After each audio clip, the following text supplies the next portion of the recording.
Chẳngมีเรียนទី109យើងនឹងសិក្សាអំពីការកំណត់លេខស្វ័យប្រវត្តិទៅលើប្រតិបត្តិការប្រមូលប្រាក់ receive payment ហើយនឹងប្រតិបត្តិការបដូរទំនិញពីអតិថិជន sale return ឥឡូវនេះយើងមើលទៅលើ receive payment មួយសិនអញ្ចឹងយើងចុច receive payment ពិនិត្យលើ receive payment សិនមកអញ្ចឹងយើងឃើញកន្លែងនេះវាបិទអញ្ចឹងដំបូងឡើយវាអត់ទាន់បិទទេអញ្ចឹងយើងចូលទៅ preference ហើយយើងមើលឡើង payment នេះតោះមកយើងដោះទីកន្លែងនេះអញ្ចឹងដោះទីកន្លែងនេះមានន័យថាយើងអត់កំណត់លេខស្វ័យប្រវត្តិទេអញ្ចឹងយើងចូល receive payment ម្ដងទៀតអញ្ចឹងកន្លែងនេះវាបើកមានន័យថាយើងអាចកំណត់លេខស្វ័យប្រវត្តិនៅកន្លែងនេះយើងអាចកំណត់លេខនៅកន្លែងនេះតាមលើតាមវិក័យប័ត្រដែលយើងសរសេរអញ្ចឹងមានន័យថាយើងបោះពុម្ពវិក័យប័ត្រ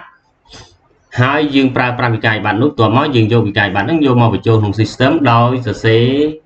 ដោយបញ្ចូលលេខនៅលើវិក័យប័ត្រត្រង់កន្លែងនេះប៉ុន្តែឥឡូវនេះយើងចង់បោះពុម្ពវិក័យប័ត្រហ្នឹងនៅក្នុង system អញ្ចឹងបើសិនបោះពុម្ពដោយ system មានន័យថាលេខហ្នឹងត្រូវកំណត់ដើរដោយស្វ័យប្រវត្តិអញ្ចឹងដើម្បីកំណត់លេខស្វ័យប្រវត្តិបានយើងត្រូវចូលទៅក្នុង preference ហើយយើងមើលកន្លែង payment នេះបន្ទាប់មកនៅកន្លែងនេះយើង check box នេះយើង set auto number in a receive payment transaction អញ្ចឹងយើង tick កន្លែងហ្នឹងមានន័យថាយើងកំណត់លេខឲ្យស្វ័យប្រវត្តិនៅលើ receive payment អញ្ចឹងនៅពេលយើង tick កន្លែងនេះហើយអញ្ចឹងកន្លែង start number នេះគឺយើងកំណត់ថាតើយើងនឹងកំណត់លេខប៉ុន្មានតើលឿននឹងចាប់ផ្ដើមលេខប៉ុន្មានអញ្ចឹងនៅកន្លែងនេះបង្ហាញលេខ1នេះមានន័យថា receive payment យើងលេខធំបំផុតនៅក្នុង receive payment គឺស្មើ1អញ្ចឹងយើងត្រូវកំណត់ថាចាប់ផ្ដើមពីលេខ2ទៅអញ្ចឹងទាបបំផុតក៏យើងត្រូវចាប់ផ្ដើមពីលេខ2ទៅដែរបើមិនយើងកំណត់យកលេខ1គឺវាអត់ឲ្យទេឃើញទេអញ្ចឹងបើយើងកំណត់យកលេខ2ទាបបំផុតត្រឹម2ឧទាហរណ៍ថាឥឡូវយើងកំណត់យកលេខត្រឹមលេខ10ទៅចុះអញ្ចឹងយើង save មកបន្ទាប់មកយើងទៅមើល receive payment យើងម្ដងទៀតអញ្ចឹងពេលនេះវានឹងចេញ11មានន័យថាវាបូកថែម1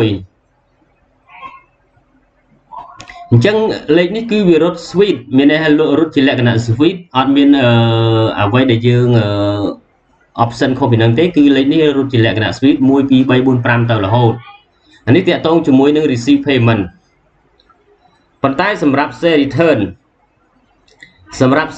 យើងមើល sale return សិននេះអញ្ចឹង sale return កន្លែងនេះមានន័យថាយើងប្រើប្រាស់វិក័យប័ត្របោះពុម្ពដែរហើយយើងយកមកបញ្ចូលឥឡូវនេះយើងចង់កំណត់ sale return ហ្នឹងឲ្យវារត់ auto ដែរអញ្ចឹងយើងចូល preference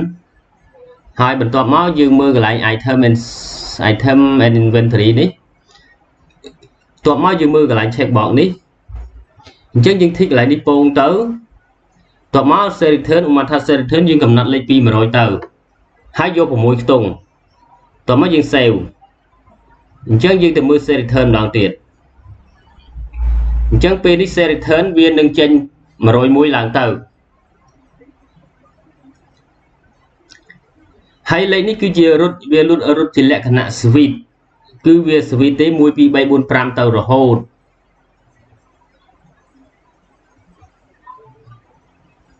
អញ្ចឹងតកតងនឹងការកំណត់លេខស្វ័យប្រវត្តិគឺយើងមានតែប៉ុណ្្នឹងទេហើយដែលចំពោះលេខស្វ័យប្រវត្តិគឺឯកសារនឹងប្រើបានតែឯកសារផ្ទៃក្នុងមានន័យថាឯកសារ receive payment ឬក៏ sale return នេះវាចេញពីក្រុមហ៊ុនទៅយើងមិនមែនយើងទទួលបានពីvendor ទេមិនមែនយើងទទួលបានពីមកពីខាងក្រៅទេគឺវាចេញពីក្រុមហ៊ុនយើងទៅអញ្ចឹងរាល់ឯកសារដែលចេញពីក្រុមហ៊ុនយើងទៅគឺយើងអាចកំណត់លេខស្វ័យប្រវត្តិបានអញ្ចឹងតកតងនឹងការកំណត់លេខស្វ័យប្រវត្តិនេះគឺយើងមានប៉ុណ្ណឹងសិនសម្រាប់ receive payment ហើយនិង sale return